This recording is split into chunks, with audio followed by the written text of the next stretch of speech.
I come here to raise an army. Today, we'll fight!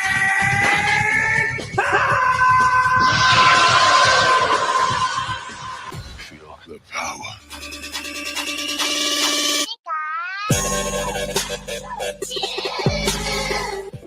I guess we'll see what happens with this token. Like I said, it's fairly new. I'm just bringing it out. I'm not saying go jump on this token. That's something that you'll have to do on your own. I bought a little bit of it because, it seemed promising. Don't miss out on this coin. Not financial advice, but it's definitely something you guys want to take a look at. I feel like I'm very confident about this coin. Let's go jump back to the chart and see what's going on. So yesterday we had 100% increase from the 12 to the 25, a little over 100%. Okay, in one day you literally double your money if you invested in it 24 hours. We're gonna do a quick discussion on Shinobi, also known as let's see, where is it? Also known as Ninja. Not Ninja. Shinja. Sorry about that. So this coin launched literally got 2 days ago. If I go back to the Twitter right here, let's see. I want to show you guys how cool this project is. So it's only 3 days old. So it launched 3 days ago, guys. 3 days ago, okay? And I just want to show you guys the graphics. Look at this. I found this one 4 hours ago. Well, no, I didn't find it 4 hours ago. I just barely found it literally like an hour ago. But this thing launched 4 hours ago, okay? What's really exciting about this token is that, first of all, who doesn't like Bolt, man? I have a feeling that we're going to start to see a lot of new Disney characters starting new meme coins. So this is going to be very exciting. It could turn out to be something positive. So 5, 8, 7, 6, 5, 4, 3, 2, 1.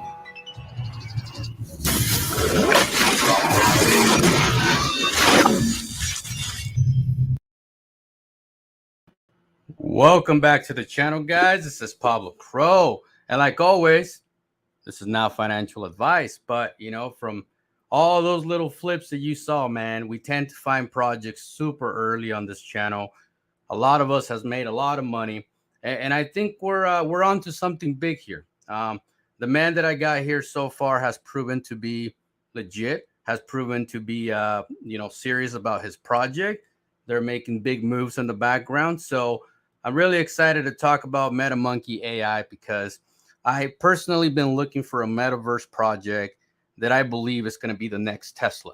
And I feel that we are here today and it could be this one. Okay. It could be. So let's bring in the man and we're ready to attack him with some questions because you know how it is. We gotta get to the bottom of this. What's going to happen after the pre-sale? So let's bring in the man, Agustin, CEO of Metamonkey AI. What's up, brother? Hey, Pablo. Thanks for having me back, brother. Good afternoon, man. Man, I'm excited that you're here. Like last time you came, I really enjoy our conversation. I feel like we have a good connection. Your energy is positive. I don't know. I have this fifth sense of feeling the developer where I'm like, I don't know about you, man. I don't know about you. But you bring a good energy, man. You really do. Thanks. I appreciate that. And I'm happy it's your fifth sense because I don't want you to be seeing ghosts with that sixth sense. You like that? You like that? Yeah. Yeah, man. That's how it is, dude. That's how it is. So let's talk about it. I mean, first thing we want to do is let's look at the pre-sale where we're at today, and then we'll talk about how many hours we have left, and how we feeling about everything. What are you gonna do after the pre-sale and all that? So let me pull it up here, and then we'll. All right, so that's the link, but let me actually pull it up. Let me pull it up on the screen. Let's talk about it a little bit because I feel like we're going in the right direction, man. I really do. Yeah, for sure. So we're about, I'd say about 22 hours left in this pre-sale. Yeah. Yeah. Your viewers can see we're about 63% right now. Yep. So we still have a little ways to go to our goal, but I think it's been a great pre-sale. I think a lot of people are excited about it. I've seen, a lot of action happening over the last few hours. So I think we're going to have a really strong finish. There's a lot of really good things going on behind the scene. You know how it is in this space. We don't want to come out and mention it until everything's ready, because some of this stuff, it's on other people's calendar, it's on their clock. So even though we hear some amazing stuff that maybe it could break today, but we'll wait till they actually come out and say it. But when it does happen, people are going to see how serious we are, and they're going to see that we're going after this really, really hard, and we're gonna back up the project we put together. I think with the team we have, with the type of stuff we're coming out with, I'm super excited. Like you said, the metaverse. I'm super excited about our metaverse because I've seen the graphics behind it. I've seen the real life version of like presenting a reality type of metaverse. It just looks super cool. And when we get it out there, I think people are going to be stoked about it. No, I'm with you, man. I'm with you. And, for everybody that know, I know the 411 of what he's talking about, but I'm not allowed to say it. All I can tell you is that it has never been done before. And if they pull through in the next 24 to 48 hours, oh my God, it's going to be epic. It's going to be epic. So people that follow Metamonkey AI, they'll definitely believe that you guys are for real once this news come out. Like, they'll look at you guys and be like, holy crap, these guys mean business. So I'm excited, man. I'm excited. It's definitely some good. I'm glad you told me before we started the show, so I would know. You know what I mean? Because I want people to feel the energy that is like, man, it's some really, really good news from a token that hasn't even launched yet. So it's gonna be great, man. It's gonna be great. Yeah, and one thing I want to point out for everybody that watches now or watches the recording after work, whatever, you get an additional 5% of tokens, for if you buy in the pre-sale. So you get more tokens if you buy in the pre-sale. A lot of people like to wait till it launches. But one thing you must understand, you're gonna get an additional 5% if you buy into the pre-sale. So something to keep in mind. Yeah, and I think that's a good little carrot for people. Yeah, and like the 70% pre-sale will go to liquidity. I've been a part of a lot of pre-sales, and 9 out of 10 times they don't even tell you what they're doing with that money. So you look at this right here, and it's like, dude, 70% to liquidity. That's gonna launch with a fat liquidity. It's gonna be pretty solid, man. It's going to be a solid liquidity right out of the gate. We're going to be looking at a really good liquid pool. I mean, let's say we get to 750 Ethereums, right? Let's say we do. I think if those news come out before the pre-sale is over, it's going to go all the way to the top. But let's say you hit 750, right? We times that by 1550, and we're sitting at $1.1 million. Now, what's 70% of that? Obviously, we already know. It's like $800,000, man. Jesus. For liquidity, off the gate. Yep, that's a great liquid pool, and I think with a little wind to our back and a really strong finish, we'll get there, and maybe even more than that. Yeah, maybe more than that. And what's crazy though, if you really put it into perspective, projects right now that are sitting in the 2 to 5 million don't even have $800,000 in liquidity. You get what I'm saying? So it's wild. It's wild. $800,000 in liquidity, possibly $1 million at launch. Come on, guys. Come on. Do the math. It's a no-brainer. Now let me ask you this. You said we got 22 hours left on this pre-sale. 22 hours left. What's going to happen after the pre-sale ends? What's the next step? Yeah, so we've got a lot of things lined up, and we're just, we've been working really hard, but there's certain things that we just can't do till the pre-sale ends. and until we launch the contract. So obviously, as soon as the pre-sale ends, we're going to work very hard to make sure first get the tokens distributed to everyone, right? So we're going to get all of those tokens handed out, and that'll be done very quickly. And then right after that, we are going to launch the contract. So we're going to get the contract launched. And along with the contract being launched, people already know that, you know, I'm on the record for saying, hey, we're being very aggressive with listings. So we want to get on as many exchanges as we can. That's part of our game plan. We've already started the conversation with several listing companies, and we've done the pre-work. There's only so much we can do until that stuff happens. But as soon as that contract launches, we have our paperwork in place. So we're going after those exchanges, and you're gonna, you know, with the exchanges, I've told everyone that, hey, we're being aggressive. We're going after them as fast as they can. But once they get our information, they have to do their due diligence and go work through their process. So we're just going to have to work through their process. But I think the people will see pretty quickly that, hey, we're being serious about that, and they'll see listings coming up. So that's another big thing. As everyone knows, you know, we've been talking about our wallet. So it's the first of the month. We did release a wallet last month, but we're going to release it right after this pre-sale ends and we launch a contract. We wanted to make sure that we got that out there. But the offline wallet, people are going to be able to download it pretty soon, and they're going to be able to see the offline payment function in works. We've already put together, the wallet team has been together, Pablo. We added a couple extra people to the team, and we've already got some great feedback on Telegram about ideas that people want to see in the wallet. So we're working on the V2 version and really making this wallet. The version we're going to come out with, the offline payment stuff is there. It's working. It's amazing. We'll probably put out some kind of beta version where maybe people can just kind of get a sense of it and play with it, right? But there's other features that we want to add to this wallet. We want this wallet to be a really usable, user-friendly, right? We want a really nice UI. We want a really nice UX, user experience. And we also want to add the features that people are looking for. For example, you know, we can make the offline payment with this wallet, but the feature that we want to put in there, I think, which will be a great security feature, is to have a toggle switch. So even when you do have connectivity and you have internet, you can toggle that wallet off and you can keep it as a cold wallet offline, right? So that's a definite feature we want to have in there. And then we got a few other things that we're working on. I think what we're going to do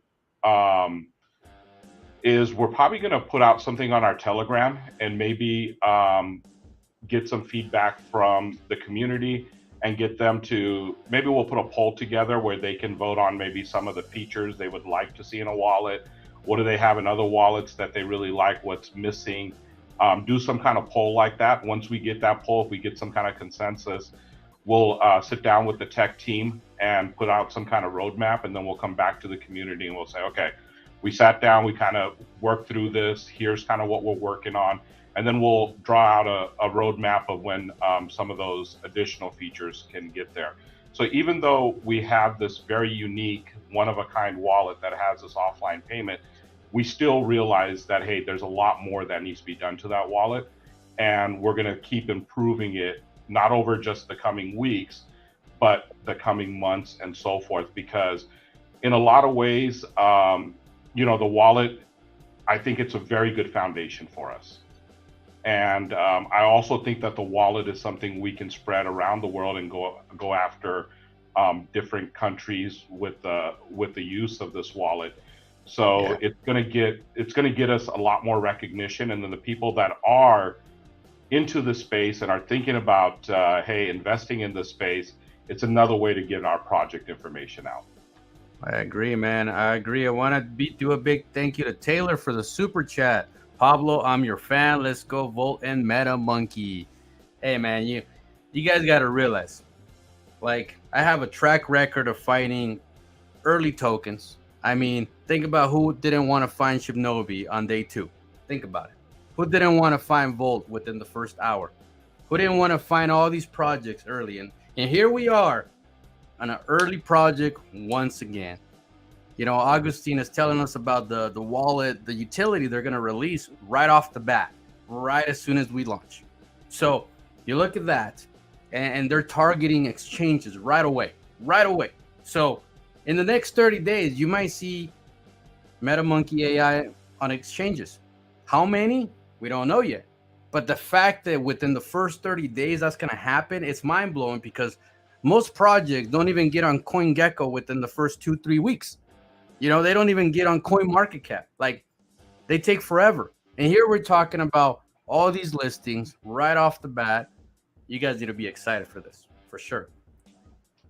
Yeah, we want to take care of the community. Obviously, they've been great with us with all the involvement we've got in Telegram, with the views we've got on AMAs, the different shows I've done, the engagement on Twitter.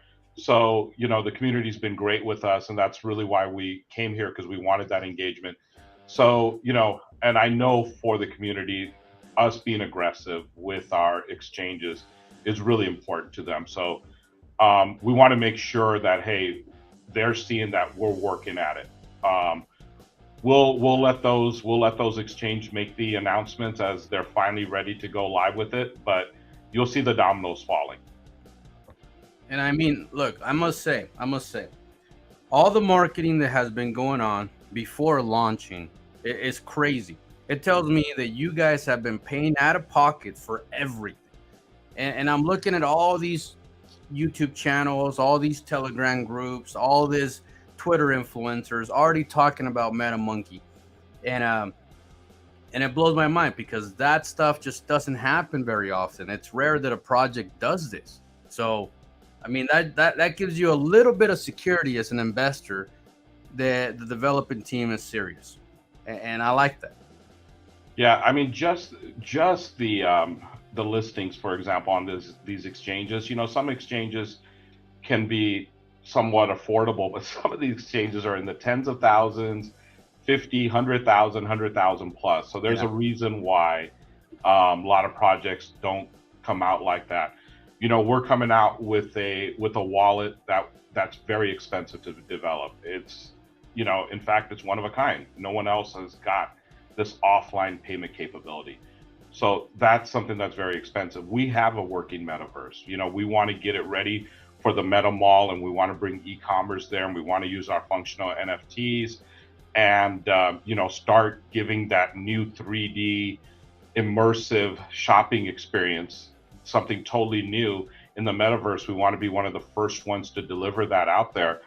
So, and building something like that is way more expensive than the money that we're raising, and it takes way more time. But because of our partnerships, we were able to secure that technology, and we figured out a way where we can get that technology secured, we can bring it out to the market, and we can accelerate it, but then we can also spend our money on the marketing side and spend our time with the community and get them to really engage with us and understand kind of what we're really trying to do. And at the end of the day, like a lot of the underlying technologies that we have under our belts, we want to deliver those technologies as an API for other metaverse projects, for other blockchain projects to consume and use some of our technology. They might have some great things going on with their projects, but maybe they need help with something that we've got figured out, right? Yeah. So there's our partners right there. Do you mind if I play the video? Let me play. Yeah, go for it. Let's do it. I think this right here is a pretty solid 40 seconds, guys. You must understand. This is like, let's see. Oh, there's no volume here. Okay. But it looks like real live streets. Like, it looks so real. Yeah. And this is part of the technology that Creativia produces, right? From my understanding, and it's labs. Yep. This is what people can expect to see as far as the quality of our metaverse. Man, that's so wild. Like, it's really, really clear. Like, you know, coming from a gaming perspective where you play video games, you know, Xbox, all this stuff, like this is very, very competitive. Very, very competitive. So I think people should definitely look at this and be like, all right, I see what's happening here. Augustine might be the next Elon Musk. You never know. You never know. You know what I mean? Like, I guess we can aim high. you know, you got to aim high, because if you don't have that big mission, then you're never gonna perform at his level. You know what I'm saying? Like, Yeah. like everybody thinks I'm crazy for dreaming big, but because of dreaming big, I created financial freedom for myself. If you limit yourself, you're never gonna go to the next level. So that's why I believe that this project is going to do really well, because what you guys are bringing to the table is the future. It's a big belief, and you have the team to back it up. Yeah, we really do. I mean, we're putting together 3 solid teams at these laboratories. You know, we got the wallet project going. We've got the NFTs, which is a functional NFT, which people are going to be able to buy items in our metaverse mall. They could be digital items, right? Yeah. But they could be physical items. It could be anything that they buy, and we can deliver that to the house, right? So we're going to use NFTs in a slightly new way. And then, you know, obviously with the mall. So let's talk a little bit about the mall and kind of the idea we let's do have it. for that. Because this is kind of like where our technology is driving towards. It's like putting everything together. So when we have this mall out there, what we want to do is we want to invite stores to come in there and set up their shop. Okay. So let's think about what it's going to do that. If I set up a platform where they can come in and upload this and upload that, and they gotta, you know, go through a lot of steps and jump through a lot of hoops. Obviously, the adoption for something like that is going to be tougher because there's a pain point that happens there. It's time consuming, it's money consuming. So we want to make this process fairly simple.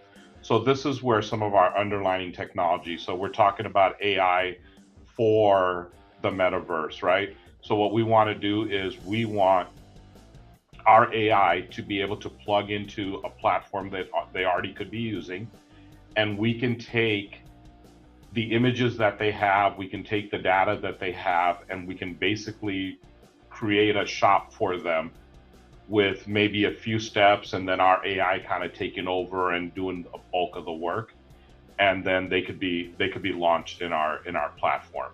And then over time, what we want to do is we want to create a really nice e-commerce ecosystem that's tied with our MetaMall, that's going to give these shops a lot of the services they're already used to on some of these mature platforms. So if you go to Amazon and you sell your products there, there's certain things you know you're going to get from there. If you're on a platform like WooCommerce or Shopify or any of these other big platforms, there's a lot of apps out there that help the e-commerce stores, the shop owners, to get their business done. It could be done in marketing, it could be done with shipping. There's a lot of different areas of it, right? Promoting and so forth. So we want to give those similar tools to them when they come over to the metaverse. So it's growing an ecosystem like that takes many years, and it takes third-party partners that can have APIs where they can build their, you know, if you have like an email marketing platform that's really good for email, well, we'll let companies come in and add their email marketing platform onto ours, so the shop owners can choose, hey, which email platform they want to use, and we made it simple for them to integrate into our platform. So it's easier for the shop owner, and it's easier for the email marketing platform to integrate those two ends. So they're both going to have to integrate through us. And this is where some of our technology stuff comes in, because one of the areas we do work in is you know, they call it middleware. So it's basically having a lot of things that happen in the middle, the data that the shop owners have, the front end of where their customers are engaging with their shops, whether it's an email, in an app, on a website, in the MetaMall. The in-between stuff has to happen, and that's somewhere that we have a lot of expertise in. We've got some really cool technology there, so I think we can really pull it off. Man, it's so crazy to even picture, right? Like, who doesn't like going to the mall? First of all, everybody likes to, but a lot of the times, like single moms or stay-at-home moms, or even a stay-at-home dad with a bunch of kids, like, "Ah, I want to go to the mall, but you know how that goes. You know how that goes, right? So it'd be so cool to just put on some goggles, hang out in your hallway, whatever, go walk around, go shopping, put it on your cart, buy it there, have it shipped to your house. Like, it's gonna make that shopping online experience so much cooler. Like, you're gonna probably get addicted to this mall. I believe that you're gonna go in there just to play video games in the arcade, go hang out at this convention in there, just listening to about these projects, and it sounds cool, man. It sounds very, very cool. I do have a question for you that I think it'll be good to answer for this guy, Carlos. Oh wait, hold up. Let's see. It's right here. So he says, I have a question, Pablo, for the NFTs.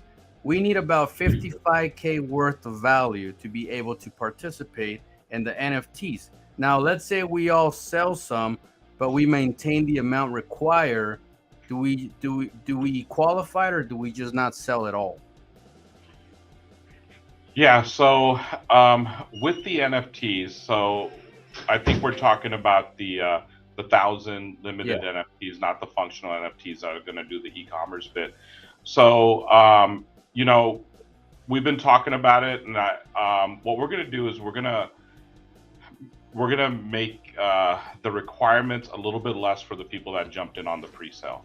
Okay. Our requirement was to have minimum of 10 ETH and at least for 6 months. But what we're doing now with the NFTs is if you get in on the pre-sale, then you'll only need 5 ETH total, and you'll have to have hold it for 6 months. You don't have to hold the full amount, but by the time the 6 month comes around and we launch that NFT program, at that point you'll have to have whether it's 5 or 10, depending on if you're on the pre-sale or not.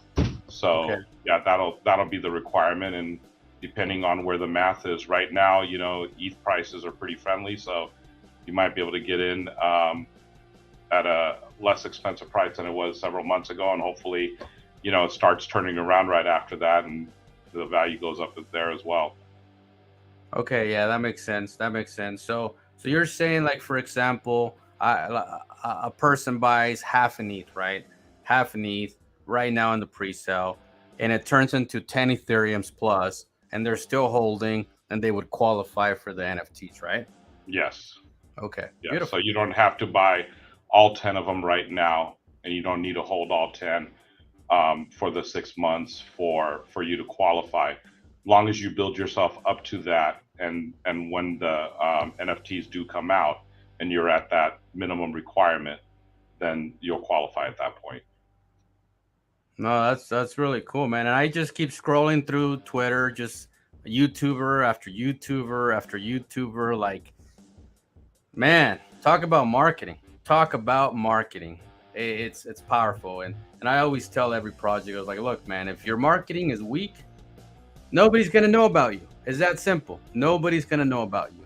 You have to focus on marketing. The marketing will bring you the community, and the community will support your project. Just how it works.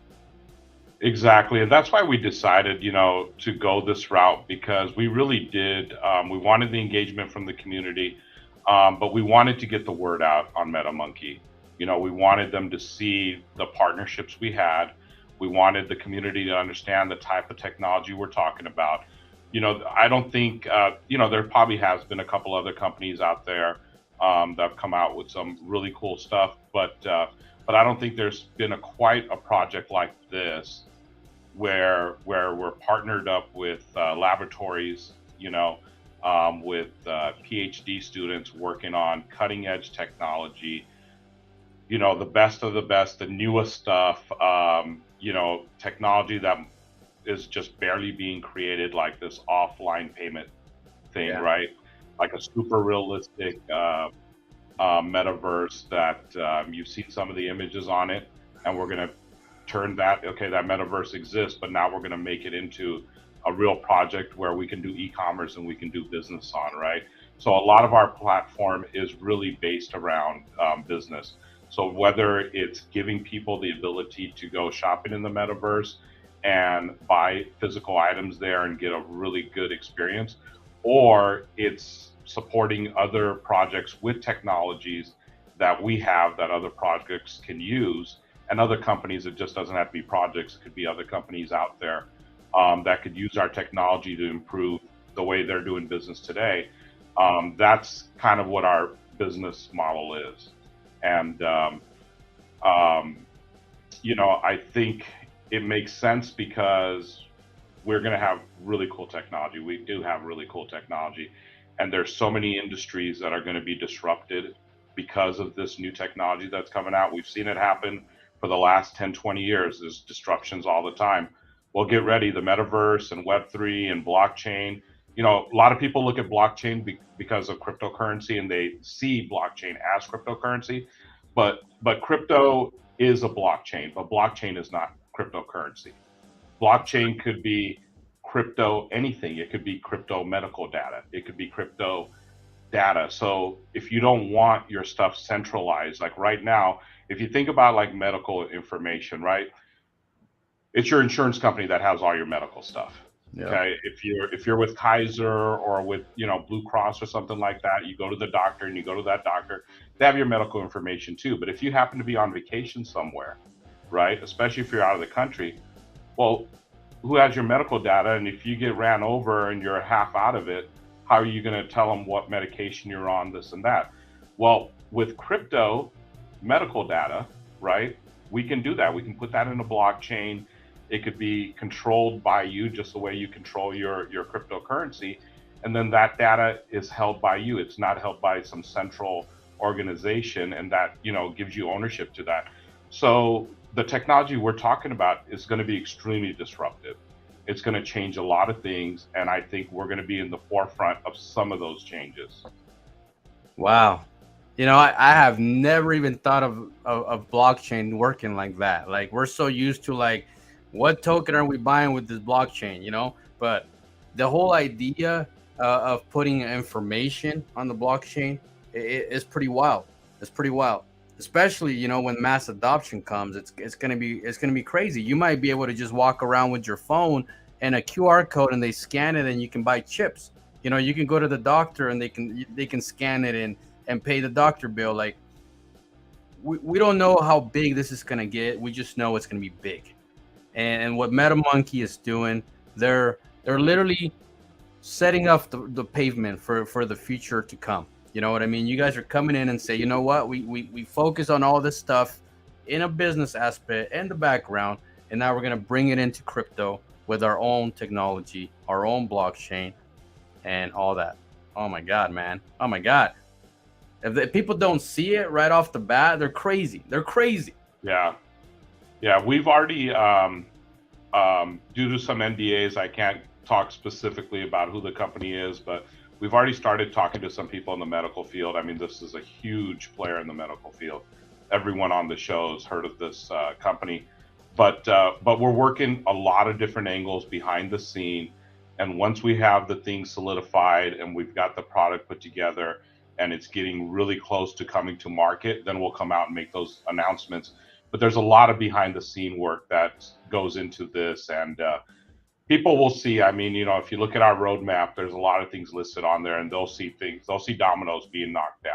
And as and I understand people are a little careful, and they're going to be, well, let's see what really happens. So I totally get that. I don't have an issue with it, but we're here to show that we're lining up these dominoes, and as we do, you're going to see us knocking them down. And I think over time, we'll just earn the bigger trust. And it's just going to help this project take off. And it's just going to help the token take off along with it.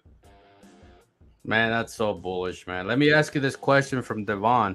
Hey, Pablo, can you ask him, should I worry about the message when it says change my hash after I made my purchase? Did you hear about that? Because I haven't even seen that myself. Yeah.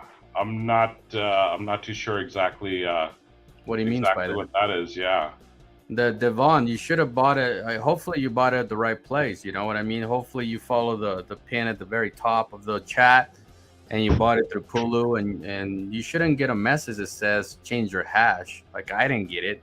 Nobody ever talked about it, so I'm not sure what the question Yeah. is. Yeah, I would say the people I want to buy, like, go to Metamonkey AI, click through on the pre-sale there, and make sure you get to the right site. I don't know what people do. There's always someone out there, so hopefully people are getting into the right link. All right, here's another question for you from the Telegram. The project is focused around AI, but so far everything presented resembles the functionality of most modern Web 2 e-commerce sites, but with animation. What machine learning is actually occurring to warrant to use artificial intelligence? Does that? Yeah, it totally makes sense. So it's actually a really good question because I was talking about adoption of the metaverse and the meta mall, right? So to get these online businesses that already exist to get them moved over. So for the metaverse to work, we need to have that 3D immersive technology, right? So you got to take items that are 2D right now in the web 2. So if you go on any website right now and you're looking at stuff, if you're looking at sneakers, you're looking at whatever clothes, it doesn't matter, cars, it's all 2D pictures. So how do we take 2D pictures and turn them into like 3D objects? So that's where machine learning AI comes into it.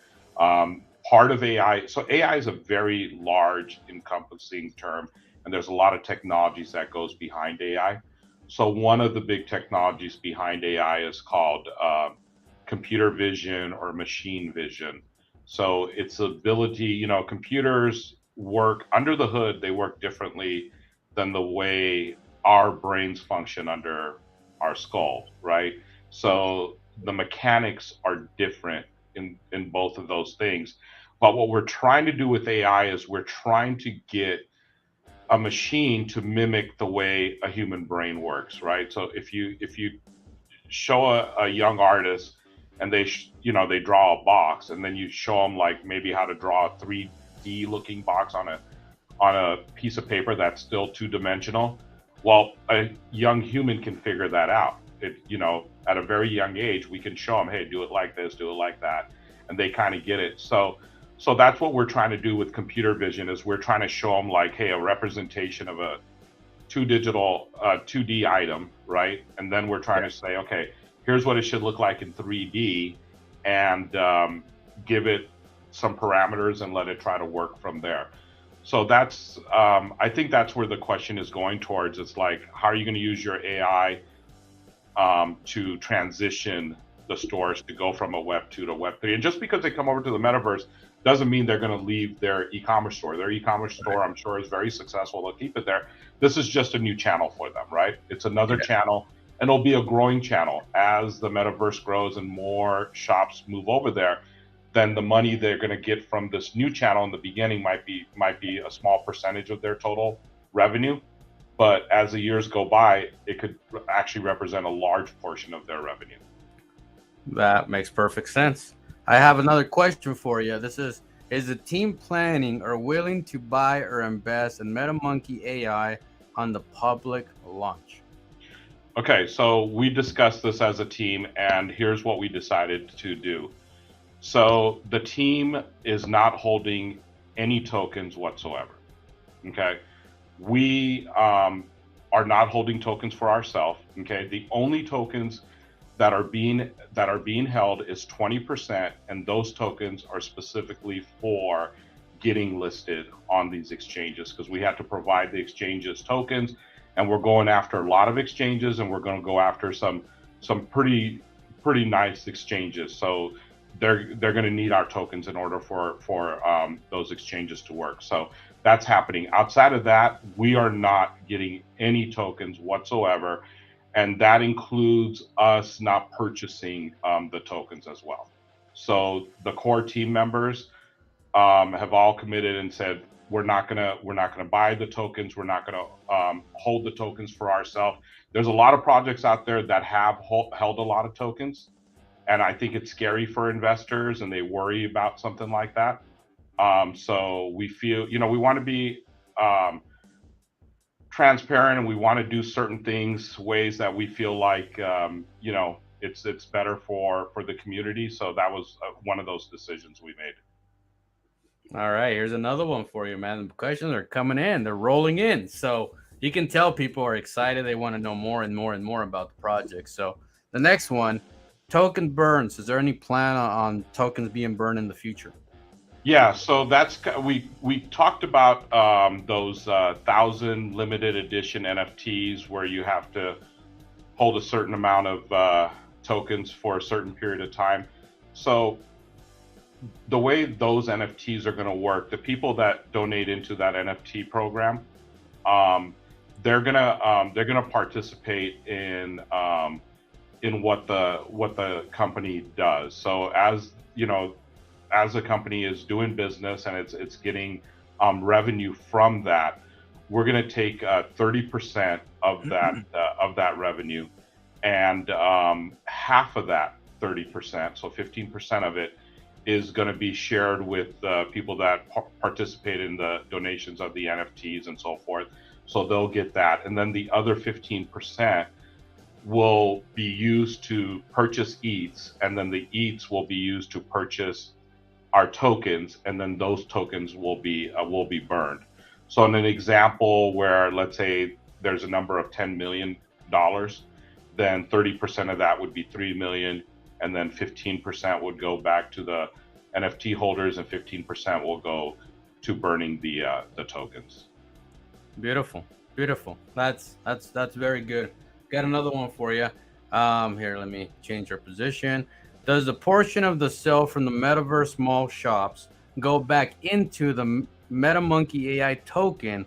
Also, when is the minimal viable product version of the Metaverse going to be completed without the Metaverse Mall feature? Yeah, so yeah, good. Both really good questions. Yeah. So we're working on getting all the payment processing and getting the e-commerce and all that stuff worked out. So we're still trying to figure out exactly how everything's going to work. So the mechanism on the tokens with the Metaverse Mall, once we have that fully outlined and we've got it tested and so forth, we'll come out and make that announcement beforehand and show everyone how that portion's going to work. The second part of the question, I'm sorry, what was the second part? Let me pull it up for you right here. So when? Oh yes, the minimal viable product. Yes. Yeah, no, I knew they were both good questions. So yeah, with the minimal viable product. So I think with our community, when we have the metaverse to a certain place where maybe it's not quite ready to go live with the shops, but it is ready for some kind of beta, like we're going to do with our wallet. We're going to bring it out in the beta version to let the community take a look at it and play around with it. So I think we'll do that for the Meta Mall also. We'll let people get in there and experience it a little bit. I don't know exactly what that's going to look like yet, but once we figure that out, I'll make an announcement, and then we'll figure out how we're going to roll that out to everyone. All right, John did add another question. That's your last question, John. Damn. What is the estimated cost to develop the Metaverse MetaMall with shops integrated in the begin sales? Yeah, so our goal is really, we've already invested a lot of money in the technology just to get it at this point. So what our goal is to keep the baseline of getting shops to jump on as minimal as possible. So what that means in our mind is we're going to keep the upfront cost to a minimum, right? And then we'll probably, like anyone that's on any kind of e-commerce platform, it's like a pay to play type of platform, right? So a portion of the proceeds, like if you're going to sell on Amazon, you're going to sell on Shopify, they might have a monthly subscription. It could be a percentage of the sales they make. So we're going to look at some of those models. Maybe we'll offer some options, but our goal is to make it affordable and be competitive with what they're already doing in the Web 2 world. So that's kind of our goal, because we really want the adoption of the technology, and we want to get the shops and the users on there as quickly as possible. That makes sense. One question that probably we probably already answered this, but let's answer it again. So once the pre-sale is over, are we gonna get an announcement for when the token is launching? Yes. After the pre-sale is over, we will make that announcement. There's a few moving parts, and we want to be careful that we're able to get everything done the way we say. So as soon as we have that, but it's going to happen pretty quickly after the pre-sale, Pablo. I know. It's exciting, man. It's exciting. I got another one from AK47. How will the developers get paid if they are not holding tokens? Yeah, so with our tokenomics, there is a 10% buy tax.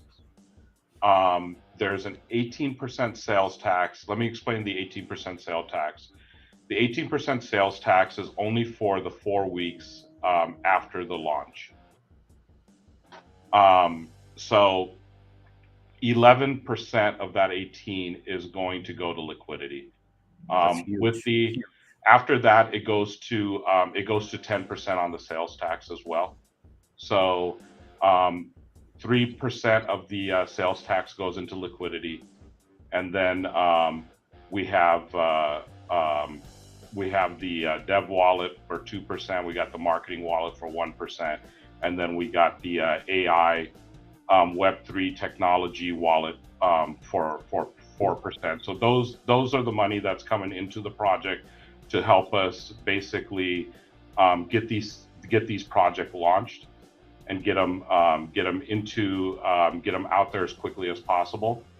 And once our project's out there, we're selling technology, we're setting up e-commerce. So there's going to be a lot of money coming into the not just the project, but into the company and the technologies that we're releasing. Man, they're coming with some big old questions. These guys like, dude, this project hasn't even launched yet, and you guys are like, when? Microsoft. Like, relax. Enjoy the ride a little bit. But I'll show you the question just so you know what I mean. Check this out. How does Metamonkey AI plan to compete with the likes of Meta, Microsoft, Tesla, Neuralink, Sony, and the Metaverse space? Oh my God, that's a crazy ass question. Yeah, it's a great big world, and there's some definite gorillas out there. And I will tell you, before Microsoft started, there was IBM. There was Texas Instruments. Before Tesla started, there was GM. There was Ford. There's Toyota. So with every shift in technologies, some of these older companies that are around, they try to change, but what happens is when you turn into an 800-pound gorilla, you're no longer that nimble, quick, move on your toes, but you have certain advantages. So we'll see. Only time's really going to tell that out. But where we're positioned is with the laboratories that we're working with in South Korea, with these PhD students, they're working on the cutting edge technology. So we feel like we're going to be able to come out with tech that's going to be able to hold its own. And even with companies like Microsoft and Amazon and Tesla's, there's still a lot of other companies out there that are very successful in that same industry. Yeah, and I'm with you on that. Like, nobody really knows the future like that far advanced. Like how we know Tesla's massive. Like how is a new project gonna show up and compete with Tesla right away? No. What you want to do is you want to figure out a way how to partner with Tesla. You know what I mean? How do you bring Tesla to the metaverse? That's what you got to focus on, not trying to defeat or be bigger than Tesla. That's not how you go about it. Well, I remember with Tesla, like early on, after they started it, they still didn't have a car yet, but Tesla was a thing, right? And then Tesla was going to go down the tube. They were going to crash and burn, and Elon Musk was jumping on planes. He was flying to Germany. I think he had a conversation with possibly Mercedes. I can't remember. And he was trying to get them to buy in to get on board, but Mercedes didn't step up. And then I think he sold some of his, brought some of his own money into the project and kept it going. So, it's I think it's just sometimes it's the will of the people behind the program that really make things happen. Well, I got another one for you here. Ganga says, what is the size of the organization, number of developers, the leader, the tech team? Like what type of team are we looking at here? As far Yeah, as so we've got a pretty big organization. In South Korea, we're working with the laboratories I mentioned. There's 3 laboratories there. Between all the laboratories, there's probably about 18 professors involved in it. Some were 40 plus PhD students, and then there's also some undergrad people that are going to be involved. As far as the core team goes, with the 3 development projects out of South Korea, we'll probably have something like 16 to 18 people roughly so far working on the team. With my company, I've been around in the technology side for 15 years. My company's been around for 15 years. I run it as a CEO. I have a lot of technology people. I'm here in California, so right here in California, I probably have 40 some employees that work here. Not all of them are working on the Metamonkey project. I'm just saying my company as a whole, because we have a lot of real world customers right now that we do AI solutions for and e-commerce solutions. We work with some laboratories and so forth. But then I also have a strong technical team in India that's close to 40 people as well. So we do have a lot of resources, and as things go, we'll position ourselves and bring in the right pieces that we need to make sure that the project moves forward. Man, so the project's gonna launch on Uniswap, right? That's the plan, to be launched on Uniswap, right? Yep. And then after that, you're gonna go after some DEX, after some centralized exchanges. I mean, all that. So people can definitely look at this project and see hope. They can see hope in such a nasty, ugly market right now, because it was, to me, it was really surprising to gather up this much Ethereum in such a market when there's so much fear, everybody's scared, and yet, it's getting close to hitting 640, 650 Ethereums, and we still got like 21 hours left. And there might be a bomb that drops before the timer ends. You know what I mean? So everybody that's listening, keep an eye on the Telegram, keep an eye on the Twitter page, because you might get a surprise before the timer's over. We'll see. Fingers crossed. We'll see. We never know, but these are working on the back end. I'm just hoping that I'm hoping the wind's behind our back. It will get announced, but let's hope it gets accelerated. So we'll see how it works out. Someone brought up a really good point. I was in another AMA yesterday. Yeah. And someone brought up a really good point. And, for like long-term investors, if you're always buying a little bit in the good times and in the bad times, in the long run, you're going to come out very well, right? Yep. And if you can afford to put a little bit into solid projects, or, when things are tough, you're going to get a heck of a bargain at that point. Because when things turn around, high tide raises all the ships. So yes, this is a difficult time right now, but it's also when a lot of things are happening, you can position yourself a little bit better than if things were great. Well, think about it like this, guys. Think about it like this, okay? Let's say they gather up 800 Ethereum. Let's say 800 Ethereums before this all ends, okay? The price of Ethereum right now is just a little over 1,500. What is going to happen when the price of Ethereum goes to 2,500, 3,000? Boom. You know what I mean? Now your 1 million liquidity turned into 2 million because of the price of Ethereum. You see what I'm saying? You got to look at the opportunity. The fact that they're throwing that 70% into liquidity right now when Ethereum is low, it's freaking awesome. It's like they're investing all that money into Ethereum before it comes back up and does its thing. So it's gonna be crazy. What are they gonna do when Ethereum's sitting at $5,000? Think about it. Yeah, that's pretty crazy. It's gonna be crazy. Well, I wanted to keep it short, guys. If you guys have any more questions, join the Telegram. Follow them on Twitter. Comment on some of their posts. Do what you want. They're open to listen. You got a whole team of people ready to answer questions all day long. Obviously, we can't sit here all day long answering questions, so I suggest you join the Telegram and go ask as many questions as you want. But see the bigger picture. See what's going on here. We might be looking at the next Tesla of the metaverse. Think about it. It's powerful. Anything else you want to say before we end the video? Yeah, second time I've been on here, Pablo. You're awesome. You do a great job with the show. You keep it interesting. You keep it entertaining. You keep it fun. So I really do appreciate that. Really good questions by the people that watch the show. So that's awesome as well too. I love the engagement. So thanks a lot. Yeah, maybe 21 hours or something like that to go. So let's see how we finish up. And I'm looking forward to bringing out all the cool stuff we've been talking about. 21 hours, guys. 21 hours. Imagine investing into Tesla before I even did anything. Oh my God. All right, we're going to end it with that, guys. Remember to like the video. Come back and comment after the live stream is over to improve the algorithm. Let's get the message out, because this AMA right here answered more questions than any of us could really think of. So take advantage, let people know about it, and let's carry on. And we'll end it here. You guys have a great afternoon, and we'll see you guys on the next one.